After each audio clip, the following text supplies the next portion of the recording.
Oui, effectivement, il y a un gouvernement, mais c'est un gouvernement qui est extrêmement minoritaire, 38 sièges sur 150 seulement à la Chambre des représentants. Et c'est un gouvernement qui a été mis sur pied dans des conditions très particulières, c'est-à-dire le moment où il a fallu faire face à la flambée de la pandémie de Covid. Et là, la première ministre Sophie Wilmès s'est engagée à se représenter devant la Chambre pour redemander la confiance 6 mois après.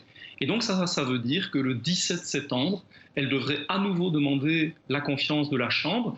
Et avec seulement 38 sièges sur 150, il y a très peu de chances qu'elle l'obtienne si on ne parvient pas à former un nouveau gouvernement qui, lui, ait une majorité suffisante, donc au minimum 76 sièges ou même un peu plus.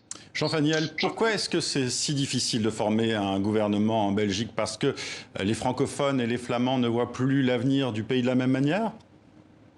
Oui, sans doute, et ça fait déjà assez longtemps. En fait, il y a des lignes de fracture, des clivages qui traversent la société belge depuis pas mal de temps.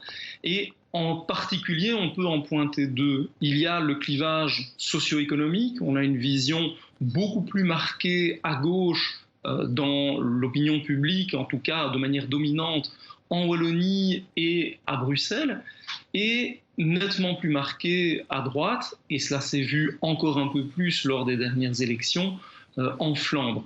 On l'a vu notamment avec l'extrême droite nationaliste flamande qui a vraiment repris du poil de la bête. Ça, c'est une première ligne de fracture.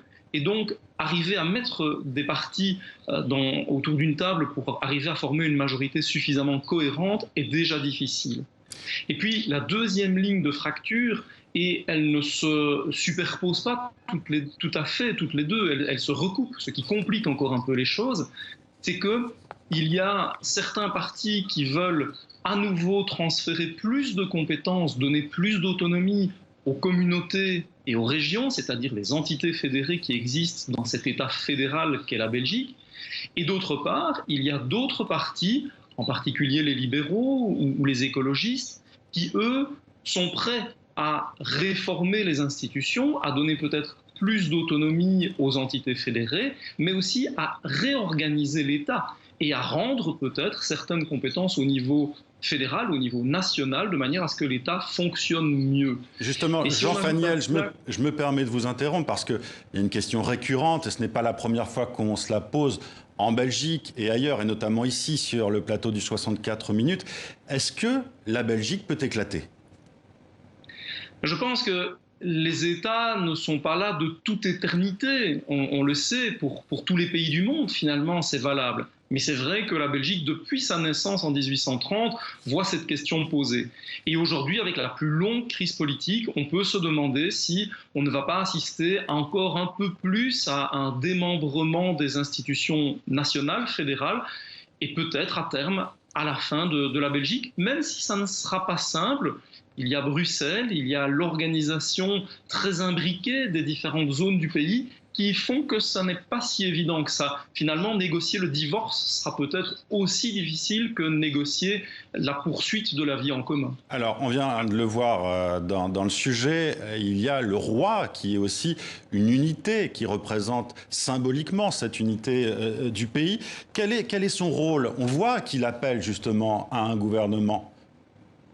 Mais il a surtout un rôle de représentation, mais dans les crises politiques, c'est vrai qu'il obtient un rôle qui est plus important. Maintenant, il ne peut pas lui-même décider quelle sera la couleur de la majorité.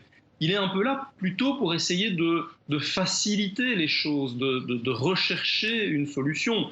Et C'est pour un cela, peu, excusez-moi, oui, c'est un peu un thérapeute de couple en fait, hein, si je peux me permettre cette comparaison. Je ne suis pas sûr qu'on ait souvent employé cette expression, mais enfin, d'une certaine manière, ça peut permettre de donner une bonne image.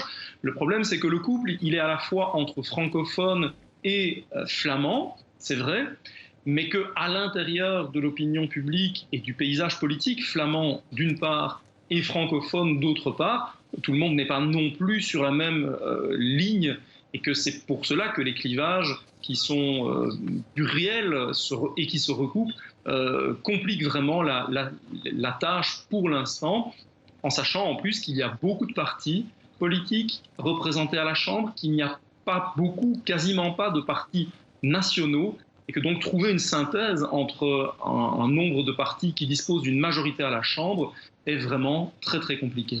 Bon, maintenant, il y a une dernière question, Jean Faniel. Qu'est-ce qu'on fait? Il y a de nouvelles élections en septembre. Est-ce que ça pourrait vraiment changer les choses? Vous l'avez un peu évoqué tout à l'heure. Donc il n'est pas prévu pour l'instant qu'il y ait de nouvelles élections. C'est une question que je vous posais, oui. Mais certains évoquent ce scénario. Je pense qu'effectivement, à un moment donné, face à une crise profonde, durable, il peut être envisageable de rendre la parole aux citoyens.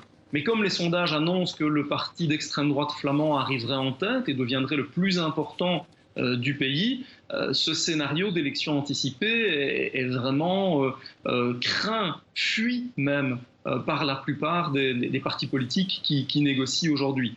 Mais s'ils ne parviennent pas à trouver une solution et trouver une majorité pour le 17 septembre ou à peu près, ça va devenir un scénario qui sera de plus en plus plausible, même s'il ne résoudra pas nécessairement les choses.